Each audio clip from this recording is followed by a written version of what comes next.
ইতিহাসের পথ ধরে এগুলে নওগাঁ আমাদের সামনে উন্মোচন করে জমিদার আর রাজাদের আভিজাত্যের এক দীর্ঘ অধ্যায়। দুবলাহাটি জমিদার বাড়ি, বালিহার রাজবাড়ি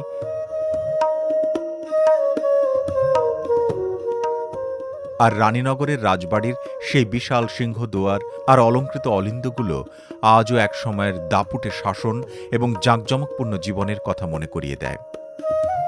যদিও সময়ের নিষ্ঠুর কশাঘাতে আজ এই রাজকীয় অট্টালিকাগুলো জরাজীর্ণ, তবু তাদের কার্নিশে লেগে আছে হারিয়ে যাওয়া আভিজাত্যের ঘ্রাণ। নওগাঁ জেলার একটি ঐতিহ্যবাহী রাজবাড়ি বলিহার রাজবাড়ি।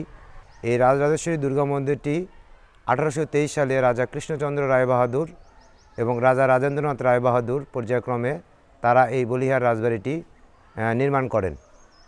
দীর্ঘদিন এই বলিহার রাজবাড়িতে রাজত্বকাল চলে। 1990 সালে আমাদের কালী মন্দিরটি প্রথম সংস্কারের উদ্যোগ নিয়ে পূজা পার্বণ শুরু হয়। বর্তমানে দর্শনার্থীদের জন্য উন্মুক্ত করা হয়েছে।